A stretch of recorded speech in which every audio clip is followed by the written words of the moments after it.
الحمد لله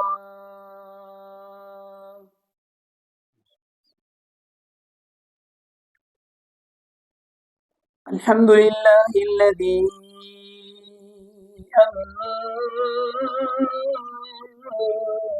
أنزل الحمد لله الذي أنزل قرآنا عربيا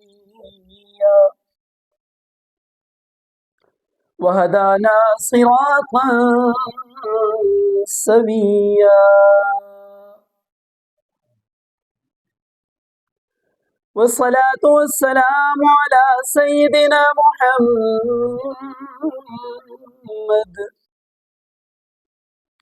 محمد الذي بعث رسولا نبيا وعلى آله وأصحابه الذين سلكوا طريقا مرضيا. أما بعد فقد قال الله تبارك وتعالى في القرآن المجيد والفرقان الحميد: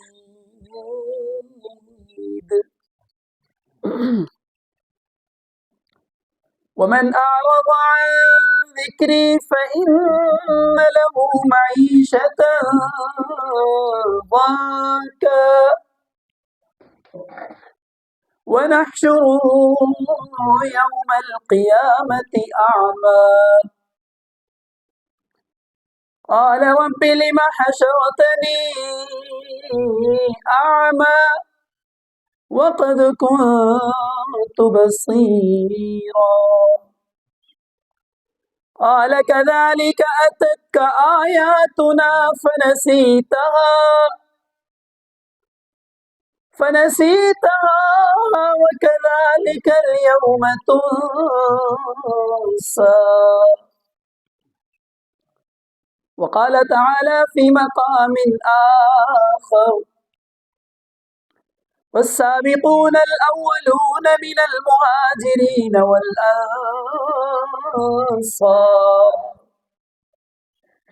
والذين اتبعوهم بإحسان رضي الله عنهم ورضوا عنه.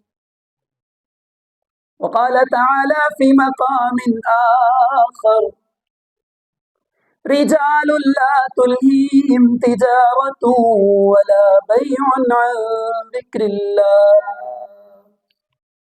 وقال تعالى في مقام آخر: أولئك الذين امتحن الله قلوبهم للتقوى لهم مغفرة وأجر عظيم.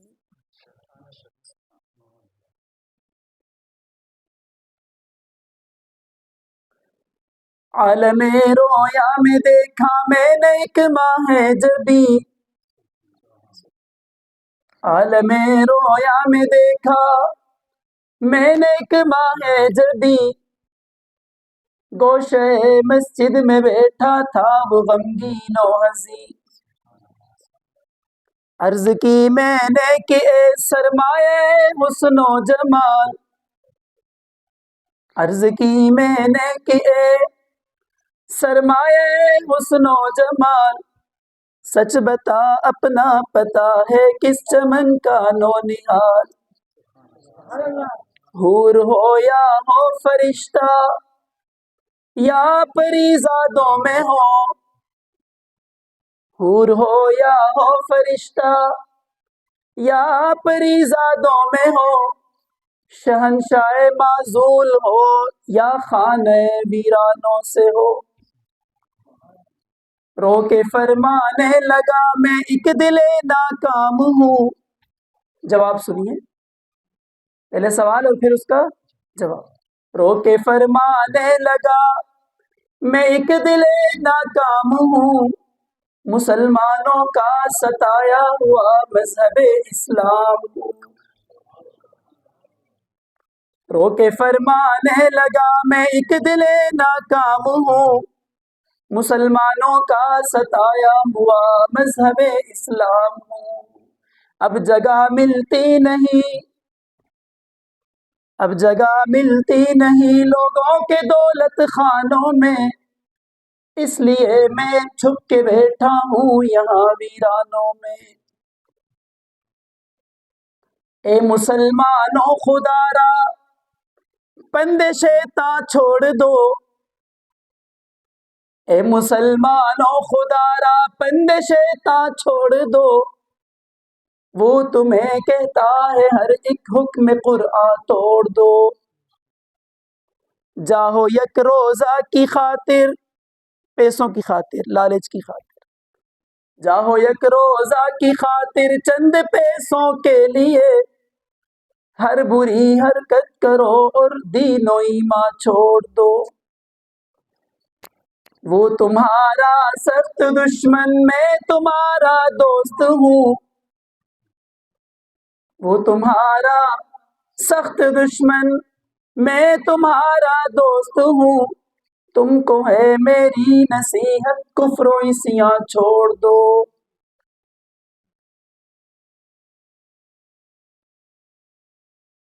واجب الاحترام معزز و مکرم سامعین کرام، آپ حضرات کے سامنے قرآن مجید فرقان حمید کی آیات مبارکہ تلاوت کی ہیں۔ آج کی اس محفل کا جو عنوان ہے وہ ہے تکمیل قرآن کریم اور شہادت حضرت علی المرتضی رضی اللہ تعالی عنہ۔ یہ دونوں عنوانات ایک ایسے عنوانات ہیں کہ ان پہ اگر گفتگو کی جائے لمحات، گھنٹے، دن کم پڑ جاتے ہیں۔ قرآن کریم اللہ تبارک و تعالیٰ کی ایسی کتاب ہے کہ جو علم کے خزانوں سے بھری ہوئی ہے۔ قرآن مجید کی ایک ایک آیت پہ اگر بحث کی جائے تو لمبی لمبی تفصیلی گفتگو ہو سکتی ہے۔ اختصار کے ساتھ کچھ باتیں آپ حضرات سے کر کے اجازت چاہوں گا۔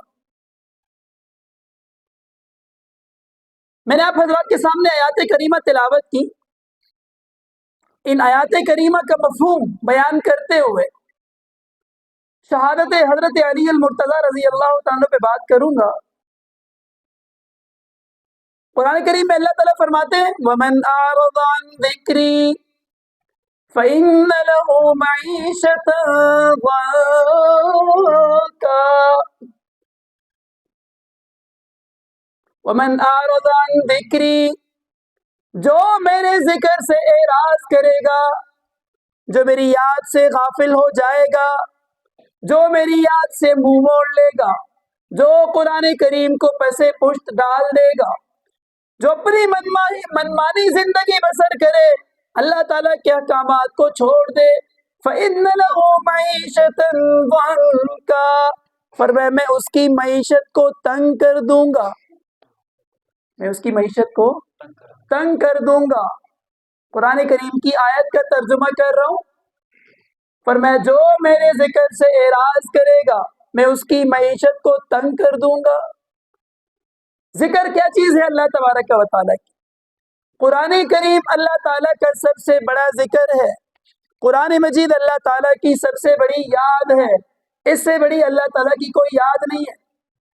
قرآن کریم کے سارے الفاظ، قرآن کریم کے حروف، قرآن کریم کے الفاظ، قرآن مجید کی آیات، قرآن مجید کے رکوعات، قرآن مجید کی سورتیں، قرآن مجید کے پارے، ایک ایک حرف، ایک ایک لفظ، ایک ایک سورت، ایک ایک پارہ اللہ تعالیٰ کی تعریف، حمد و ثنا بیان کر رہا ہے۔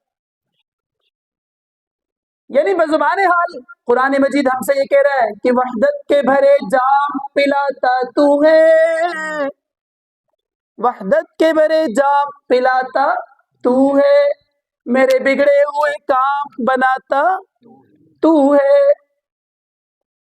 وحدت کے بھرے جام پلاتا تو ہے، میرے بگڑے ہوئے کام بناتا تو ہے، اندھیروں کو سویروں میں سلاتا تو ہے، سویروں کو اندھیروں سے جگاتا تو ہے، ہر وقت کے فرعون کو تو ہی ہے ڈبوتا، ہر وقت کے فرعون کو تو ہی ہے ڈبوتا، ہر وقت کے موسیٰ کو بچاتا تو ہے، کہہ دے ذرا، ہر وقت کے موسیٰ کو بچاتا تو ہے، پر قصہ عزیر کا قرآن گواہ ہے، مردوں کو سر عام جلاتا تو ہے۔ زندہ کرنے والا، موت دینے والا کون ہے؟ اللہ تبارک و تعالیٰ کی ذات ہے۔ انسان کی جو رات قبر میں لکھی ہوئی ہے، ساری کائنات مل جائے قبر کی رات کو دنیا میں لا سکتے نہیں ہے، اور اگر انسان کی زندگی لکھی ہوئی ہے، حیات لکھی ہوئی ہے، سارا زمانہ مل جائے اس انسان کو موت کی گھاٹ میں اتار سکتا؟ موت دینے والا کون؟ زندگی دینے والا کون؟ اللہ تعالیٰ۔ سب کچھ کرنے والا کون ہے؟ سجدے کے لائق ذات کون ہے جس کے آگے سجدہ کیا جائے؟ کون سی ذات ہے جس کے آگے سجدہ کرنا چاہیے؟ وہ کون سی ذات ہے جس سے ہر وقت، ہر لمحہ اور ہر گھڑی اس کے آگے گڑ گڑا کے اس سے مانگنا چاہیے؟ وہ کون سی ذات ہے؟ اللہ تبارک و تعالیٰ کی ذات ہے۔ وہ کون سی ذات ہے جس کے در پہ آ کے سارے مسائل حل ہو جاتے ہیں؟ ذرا بتائیں نا۔ اَمَّن يُجِيبُ الْمُضْطَرَّ إِذَا دَعَاهُ وَيَكْشِفُ السُّوءَ وَيَجْعَلُكُمْ خُلَفَاءَ الْأَرْضِ، کون ہے جو فریاد رس کی فریاد کو سننے والا ہے؟ کہہ دیں اونچی آواز سے، ذرا گونج پیدا ہو جائے، کون ہے؟ اللہ تعالیٰ۔ وَإِذَا سَأَلَكَ عِبَادِي عَنِّي فَإِنِّي قَرِيبٌ، اللہ فرماتے ہیں میرے پیغمبر، جب آپ سے آپ کی امت والے پوچھتے ہیں اللہ تعالیٰ کہاں ہے، میرے بندوں کو بتا دو اللہ تعالیٰ تمہارے قریب ہے۔ یا اللہ کتنے قریب ہے؟ سوال ہوتا ہے نا، باری تعالیٰ کتنے قریب ہے آپ انسان کے؟ فرمایا وَنَحْنُ أَقْرَبُ إِلَيْهِ مِنْ حَبْلِ الْوَرِيدِ، میں انسان کے رگے حیات سے بھی زیادہ اس کے قریب ہوں، سانس کی نالی سے بھی زیادہ قریب۔ جب قرآن مجید کی یہ آیت ہم پڑھتے ہیں پھر ہمیں فکر ہوتی ہے اللہ تعالیٰ ہمارے اتنے قریب ہے، اس کے باوجود ہم اپنے گناہوں کے اندر مگن ہیں، ہمیں فکر تک نہیں ہے۔ رگ حیات سے زیادہ اللہ تعالیٰ ہمارے قریب ہے۔ تو عرض کر رہا تھا قرآن مجید کے متعلق، وَمَنْ أَعْرَضَ عَنْ ذِكْرِي فَإِنَّ لَهُ مَعِيشَةً ضَنْكًا، جو میرے ذکر سے اعراض کرے گا میں اس کی معیشت کو تنگ کر دوں گا۔ باری تعالیٰ معیشت کو تنگ کیسے کر دیں گے؟ کیا اس کے پاس مال کی کمی ہو جائے گی؟ فرمایا مال کی کمی بھی ہو سکتی ہے، مال کی کمی بھی، مال زیادہ ہے، مال کی فراوانی ہے، سب کچھ گھر کے اندر موجود ہے، قرآن کریم کو چھوڑ دیا، اللہ تعالیٰ قادر ہیں یعنی کہ سارا مال لے لے؟ قادر ہیں اللہ تعالیٰ، لیکن فرمایا یہ نہیں کہ تم سے مال لے لیا تو تم یعنی تم سے سب کچھ چھین لیے گا، نہیں، ایسے بھی ہو سکتا ہے مال تمہارے پاس ہوگا تب بھی تمہاری تنگدستی والی صورت ہوگی، تب بھی تم مجبور اور لاچار پھرو گے، کیونکہ قرآن کریم کو پسے پشت ڈالنے کی دنیا میں یہ سزا ہے۔ وَنَحْشُرُهُ، آخرت میں کیا سزا ہے؟ سوال ہوتا ہے نا، باری تعالیٰ دنیا میں معیشت تنگ کر دے گا، کیا آخرت میں چھوڑ دے گا؟ اللہ فرماتے ہیں نانا، وَنَحْشُرُهُ يَوْمَ الْقِيَامَةِ أَعْمَى، غور سے سننا میرے مسلمان بھائی اور سبق لے کے جانا، اللہ تعالیٰ کا قرآن کیا کہہ رہا ہے؟ وَنَحْشُرُهُ يَوْمَ الْقِيَامَةِ أَعْمَى، روز محشر اٹھاؤں گا اس بندے کو تو اندھا ہوگا، روز محشر اٹھاؤں گا تو اندھا ہوگا۔ قَالَ رَبِّ لِمَ حَشَرْتَنِي أَعْمَى، باری تعالیٰ دنیا میں میری آنکھیں تھیں، دنیا کے کیف و سرور میں نے دیکھے، دنیا کی عجیب عجیب وادیاں میں نے دیکھی، دنیا کے خوبصورت مناظر میں نے دیکھے۔ وَنَحْشُرُهُ يَوْمَ الْقِيَامَةِ أَعْمَى قَالَ رَبِّ لِمَ حَشَرْتَنِي أَعْمَى، باری تعالیٰ آج مجھے اندھا کر کے کیوں اٹھایا ہے؟ بندہ سوال کرے گا باری تعالیٰ آج مجھے اندھا کر کے کیوں اٹھایا ہے؟ اللہ تعالیٰ کا جواب سنیے کہ اللہ تعالیٰ کیا کہہ رہے اپنے بندے سے. وَقَدْ كُنْتُ بَصِيرًا، اے باری تعالیٰ دنیا میں سب کچھ دیکھنے والا تھا، آج اندھا کیوں ہوں؟ قَالَ كَذَلِكَ أَتَتْكَ آيَاتُنَا فَنَسِيتَهَا، دنیا میں میں نے تمہارے پاس اپنا سب سے سچا، سب سے پیارا، سب سے محبوب کلام بھیجا تھا، سب سے پیارا کلام بھیجا تھا، آپ نے اس کو بلا دیا. آج میں نے تمہیں بلا دیا. آج کے دن میرا آپ کے ساتھ کوئی واسطہ، کوئی لین دین نہیں ہے. سنیے قرآن مجید کی آیات. تو اس دن کی ذلت اور رسوائی سے اچھا نہیں ہے کہ آج ہم قرآن کریم کو اپنے سینے سے لگا لیں؟ اس دن کی رسوائی سے اچھا ہے یا نہیں ہے کہ ہم اپنے سینے اور اپنے دل سے قرآن کو لگا لیں، قرآن مجید کو پس پشت نہ ڈالیں؟ آپ سوچیں گے قرآن کریم کو پس پشت ڈالنے کا کیا مطلب ہوتا ہے؟ کیا ہم قرآن مجید کو اپنے پیچھے یوں پکڑ لیں؟ نہیں. پس پشت ڈالنے کا مطلب یہ ہے، قرآن کہہ رہا ہے سود حرام ہے. آج کا نوجوان سود کو حرام سمجھتا ہی نہیں ہے. سودی کاروبار، سودی لین دین مسلمان کر رہا ہے. قرآن کہہ رہا ہے وَقَرْنَ فِي بُيُوتِكُنَّ، عورتوں کو گھروں میں ٹھہراؤ، عورتوں کو گھروں میں ٹھہراؤ. ہم نے پردے کا مذاق بنا لیا ہے. پردے کا مذاق بنایا کہ نہیں بنایا؟ آج مساجد ویران پڑی ہوئی ہیں، بازار عورتوں سے بھی آباد ہے، مردوں سے بھی آباد ہیں. غلط کہہ رہا ہوں؟ صحیح کہہ رہا ہوں تو تائید کریں پھر، ہے یا نہیں ہے؟ قرآن کریم کی مخالفت ہو رہی ہے کہ نہیں؟ پس پشت قرآن کو ڈالا جا رہا ہے کہ نہیں ڈالا جا رہا؟ سودی لین دین ہم نے نہیں چھوڑا. قرآن کریم کہتے ہیں پردہ کرو، ہم نے پردے کو مذاق بنا لیا. قرآن مجید کہتے ہیں ماں باپ کی نافرمانی مت کرو، ماں باپ کی نافرمانی کھلے عام کی جا رہی ہے. حضرت لقمان حکیم نے اپنے بیٹے کو کیا نصیحت کی تھی؟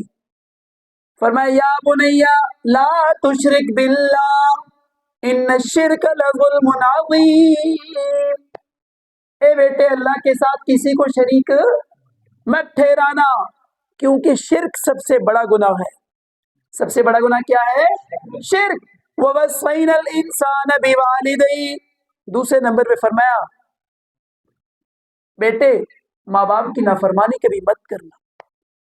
ماں باپ کی نافرمانی مت کرنا.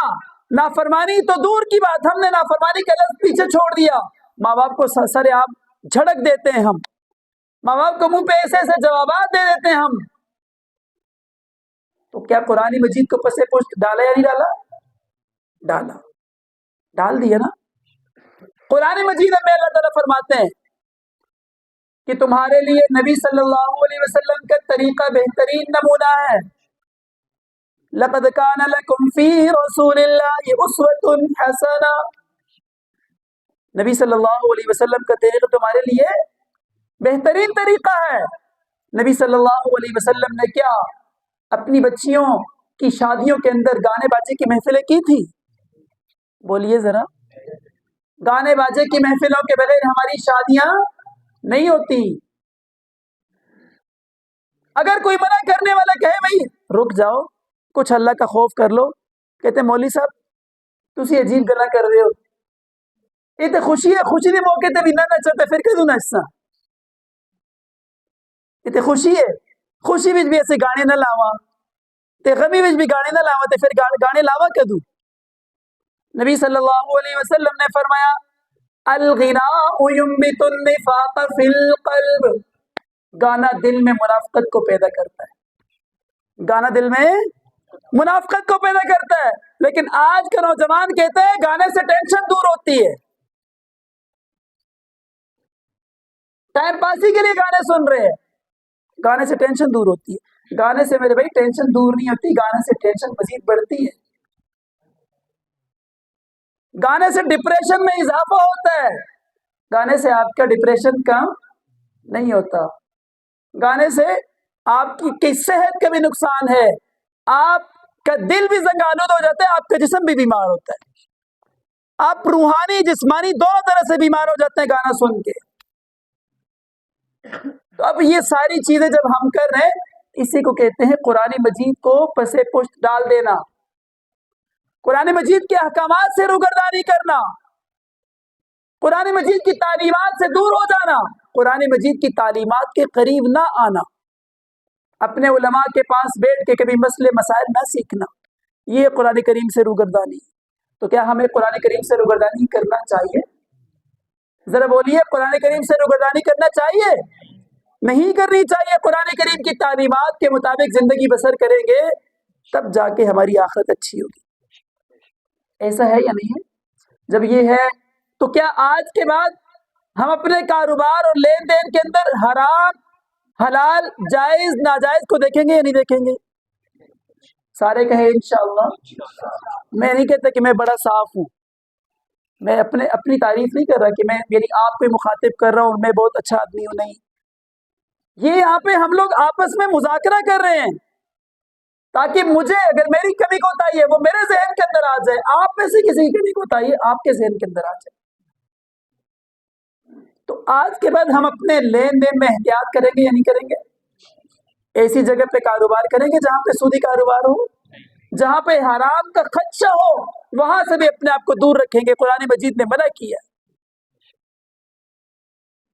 دکانداری کر رہے ہیں، دکان کے اوپر بڑا بڑا کر کے لکھا ہوا ہے خریدی ہوئی چیز واپس یا تبدیل نہیں ہوگی۔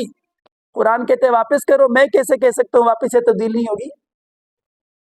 قرآن کریم سے روگردانی ہے کہ نہیں ہے؟ یہی قرآن کریم سے روگردانی ہے۔ قرآن کہتا ہے سچی گواہی دو، میں کہتا ہوں نہیں، میں اپنے بھائی کا سائڈ لوں گا اگرچہ بھائی غلط بھی ہے۔ قرآن کریم سے روگردانی ہے کہ نہیں ہے؟ سچی گواہی کیوں نہیں دیتے؟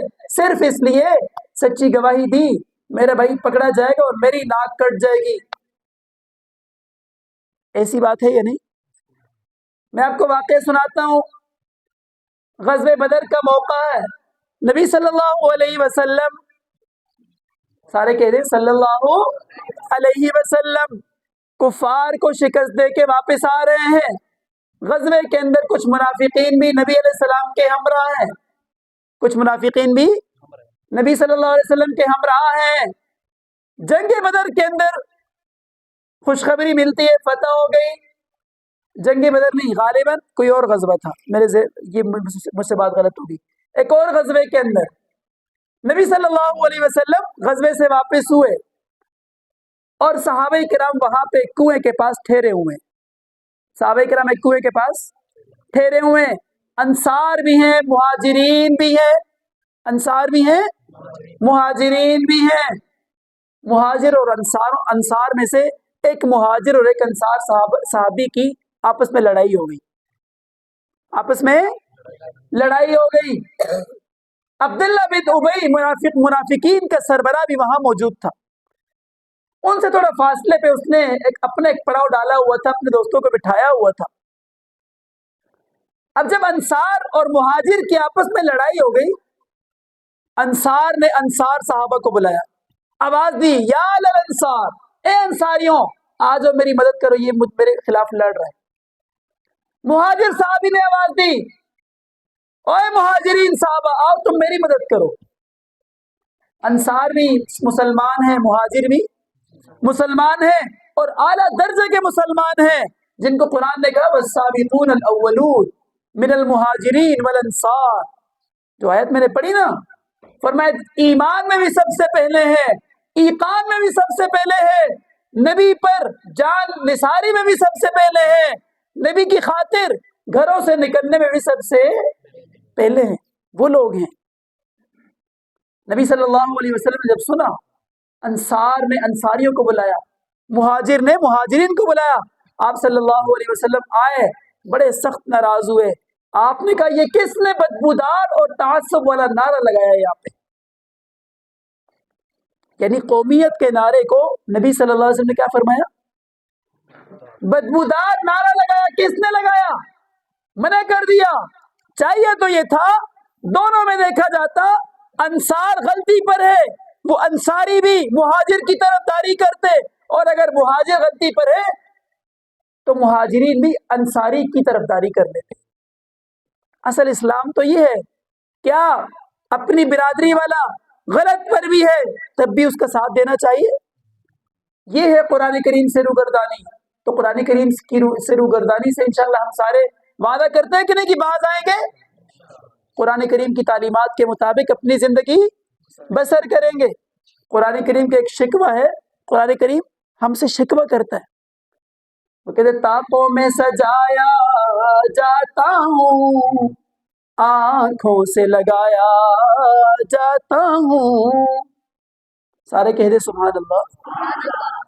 طاقوں میں سجایا جاتا ہوں, آنکھوں سے لگایا جاتا ہوں.